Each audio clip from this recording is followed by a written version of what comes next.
The United States had over 4 million miles of roads stretching across its landscape. I felt like I'd been on all of them.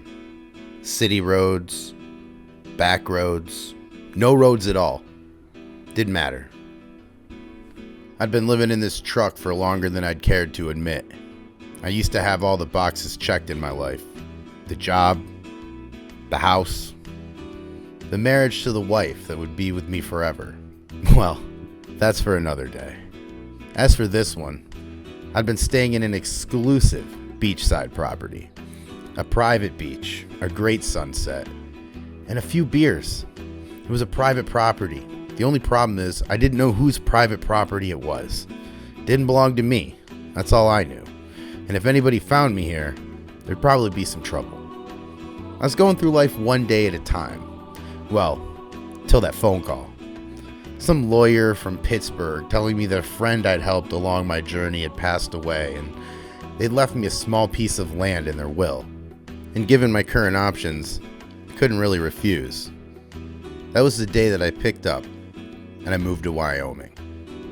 For the first time in a long time, I was on a journey that actually had a destination. It was a sense of comfort that I hadn't felt in a very long time. Like my life was somehow back on track, just like that. Of course, I knew it wasn't, but it was fun to pretend sometimes. Anyway, headed to Wyoming. I can say I hadn't much thought about that as a destination. I didn't know anyone from the state. I didn't have a favorite sports team there. In fact, I didn't even really know about the land I was going to. I was so confused by the original call that I'd forgot to ask how much land was even mine, or even what shape it was in. And to be honest, it didn't really much matter. It was better than I'd had in a really long time.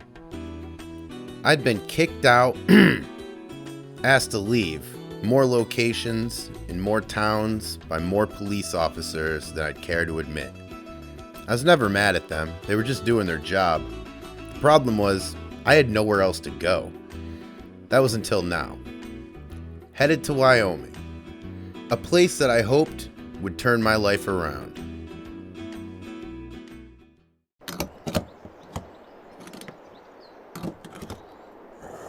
I hated stopping for gas.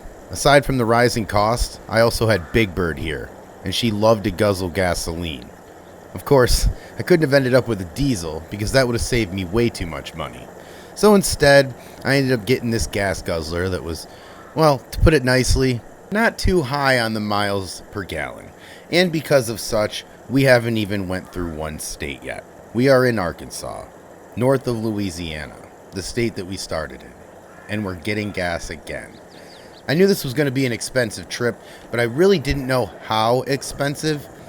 Now I'm figuring that we're going to have to stop for gas maybe twice the amount of times that I'd actually anticipated. But we were in Arkansas, and I'd been here a few times. It's really underrated when it came to the scenery here. Rolling hills, great-looking rivers that were filled with bass and catfish and trout. I've gone fishing here a couple times, and it's good fishing. But as much as I loved Arkansas, I couldn't wait to get out of it. I left from Lake Providence, Louisiana. That's where I'd been staying for a while. And all I'd been doing is driving north in Arkansas since I left. Of course, my ultimate goal tonight was to set up in a small town in Colorado called Fairfield. It's got an affordable campground, and in it, it's everything that we need. It's got water hookups, everything like that. We're not going to stay there too long. We are going to stay there overnight, and then we are going to eventually head to Wyoming. Finally back on the road and headed northwest into Kansas, and this long road's got a guy thinking, and this trip has got me thinking a lot about my friend Cooper.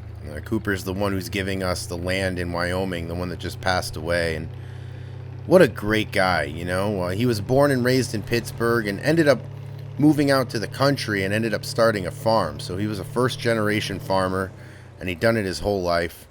Anyway, I end up running through Pittsburgh one day, and I end up getting a really bad problem with the truck, a transmission issue, which usually that means the graveyard for cars or trucks, but this one, it was also my house, so we needed to fix it. Cooper ended up floating me money, not even knowing who I was, and I ended up working the dead off on his farm and actually ended up staying past that to help him out for that whole summer. But that's the kind of guy that Cooper was. He was always there to help you out. He was a good guy. He'd always tell me to buy a house locally, settle down, stop running from my problems. And the truth is, he's probably right. And now he's going to have the last laugh. And his gift is a clear message to me, sort of like his last helping hand. I'm excited to drive here to Wyoming. I'm anxious to see the area. I'm nervous to see the land, but at the very least, it's somewhere to stay where the police or no one else is going to bug me for the night, so I can get a full night's sleep.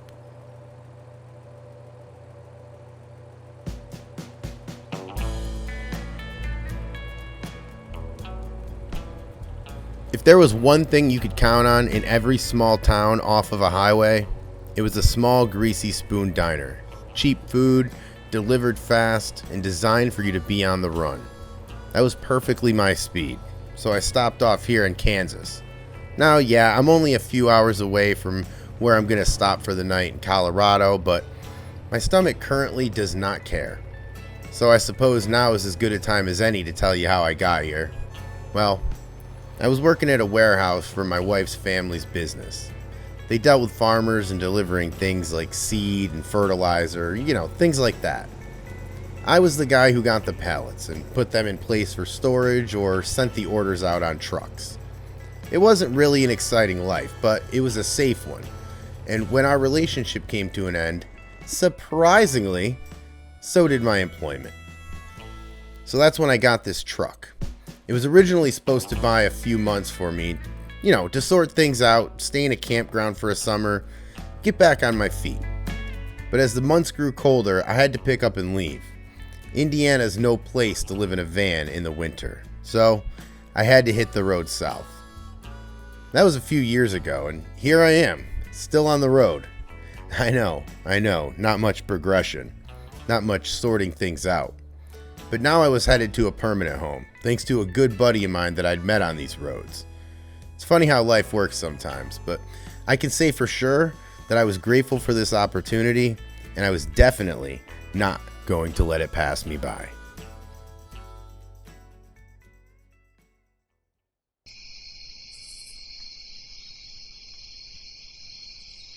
I knew this chill campground just outside of Fairfield, Colorado.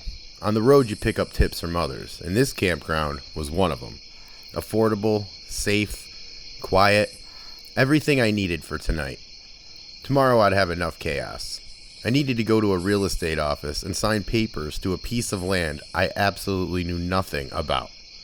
There'd certainly be enough surprises tomorrow, but for tonight, I didn't need surprises. I needed sleep. I was exhausted. Well, today's the day. Felt weird to say that. Feels even weirder to think that last night might have been my last official night on the road. Of course, I don't really anticipate that it's going to be the last night I sleep in this truck, but I'm patient, and I'm ready to do this thing one step at a time. I always like this time in the morning to myself. I get to eat this bagel, eat this cookie, gather some of my thoughts, plan out the day, figure out some goals. And now I'm left wondering how my new goals would compare to the old ones that I had on the road. Whatever it is, I can't wait to get there. I just want to see what I'm walking into. Maybe it's a gravel pit or some kind of land that's impossible to get to from the road. Truth is, I have no idea, and worrying about it's just going to waste my time. So, with that said, it's time to get back on the road and get closer to figuring all of this out.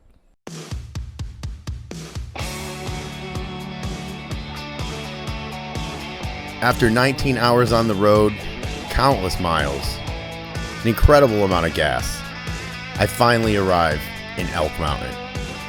I knew one address that I was headed to, and that's where I was going. The odd part was, it wasn't my own.